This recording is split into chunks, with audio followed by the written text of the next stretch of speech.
البتہ یہ ہے کہ اس واقعے کی جو یادگار ہے اس میں کوئی شک نہیں ہے کہ اس نے مسلمانوں میں سے ایک گروہ کے دل میں قربانی اور شہادت کا جذبہ بہت پیدا کیا، اس میں کوئی شک نہیں۔ اور جس طریقے سے کہ عاشورہ محرم میں یاد منائی جاتی ہے، جس طریقے سے اس نے اہل تشیع کے اندر قربانی کا جذبہ بے انتہا پیدا کر دیا، اگرچہ وہ جذبہ بروئے کار نہیں آتا، اس لیے کہ ان کے ہاں یہ عقیدہ ہے، یہ طے ہے کہ جب تک حضرت مہدی ظاہر نہیں ہوں گے ہم کسی کے خلاف بغاوت نہیں کریں گے۔ یہ پوری تاریخ میں ان کا معاملہ رہا، تمام جو ہے ائمہ اہل بیت کا معاملہ رہا، جب تک مہدی نہیں آتے keep sitting and keep waiting, wait and see, that's all۔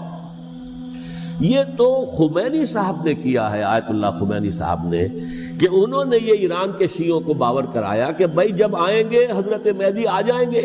لیکن ہم اب ہاتھ پر ہاتھ رکھ کر بیٹھے رہیں، باطل کو چیلنج بھی نہ کریں، ہمیں کچھ تو کرنا چاہیے، وہ ہاتھ پاؤں ہلانے چاہیے، اور کچھ نہیں تو مہدی کا راستہ جو ہے صاف کرنا چاہیے، تمہید کرنی چاہیے، ان کے راستہ ہموار کیا جائے۔ تو یہ ان کی بڑی عظمت ہے آیت اللہ خمینی صاحب کی کہ اہل تشیع ایران کے جو ہے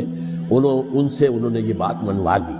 کہ ہم بالکل انرٹ نہیں بیٹھے رہیں گے، بلکہ اب انہیں نائب امام قرار دے کر اور ولایت فقیہ کے فلسفے کے حوالے سے، یہ دو چیزیں ان کی جو ہیں بنیادی فلسفے کی ہیں، وہ اس وقت میرا موضوع نہیں ہے،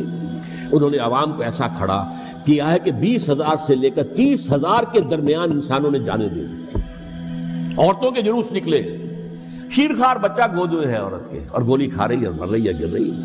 آپ سوچئے زندگی کتنی عزیز ہوتی ہے، اور شیرخوار بچے کے لیے ماں کی جو زندگی ہے، اس ماں کو اپنی زندگی کتنی عزیز تر ہوگی کہ اپنے لیے نہیں تو اس بچے کے لیے مجھے جینا ہے، لیکن نہیں، گولیاں کھائیں تو گری۔ یہ جذبہ انہی میں ہے۔ واقعہ یہ ہے کہ اہل سنت کے اندر یہ جذبہ نہ ہونے کے برابر ہے۔ یہ میں واشگاف الفاظ میں کہہ رہا ہوں، پورے عالم اسلام میں صرف شیعہ ایران ایسا نکلا ہے کہ جس نے بادشاہت کا خاتمہ کیا، باقی سعودی عرب میں بادشاہت بیٹھی ہوئی ہے، ڈٹ کر بیٹھی ہوئی، اربوں ڈالر کا ایک ایک محل بنتا ہے ان بادشاہوں کا، اور سنی سن ہے، سن، کوئی حرکت نہیں۔ وہ تو اب جو حرکت ہو رہی ہے وہ اینٹی امریکن حرکت ہے جو ہو رہی ہے، وہ در حقیقت وہ مسئلہ بالکل دوسرا ہے جو اس وقت ہو رہا ہے، لیکن یہ کہ عالم اسلام میں کوئی تحریک ایسے نہیں اٹھی۔ یہ اہل تشیع میں ہے جو بالکل استثنائی بات ہے کہ انہوں نے جو ہے ایک ایسا بادشاہ جس کو کہا جاتا تھا کہ اس کا جو اسلحہ خانہ ہے وہ ایشیا میں سب سے بڑا اسلحہ خانہ ہے، جو 2500 سالہ پرانی جو ایک عظمت تھی ایران کی، اس کو دوبارہ تازہ اور زندہ کرنا چاہتا تھا۔ 2500 سالہ برسی اس نے منائی تھی، اس کے لیے ایک شہر آباد کیا تھا کہ خسرو یا سائرس یا ذوالقرنین قرآن مجید کی اصطلاح میں اس کی یادگار بنائی تھی، اور وہ سوچ رہا تھا کہ وہی عظمت دوبارہ ایران کی ہوگی جو کہ خسرو کے زمانے میں تھی،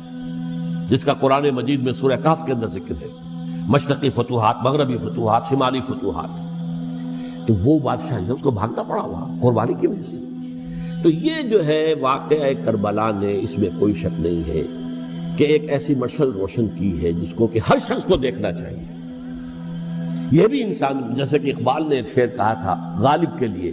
فکر انسان پر تیری ہستی سے یہ روشن ہوا ہے، پرے مرغ تخیل کی رسائی طاق ہو جا۔ تو فکر انسان پر حضرت حسین کی قربانی سے یہ واضح ہوا ہے کہ انسان کس حد تک جا سکتا ہے قربانی دینے کے لیے اپنے کسی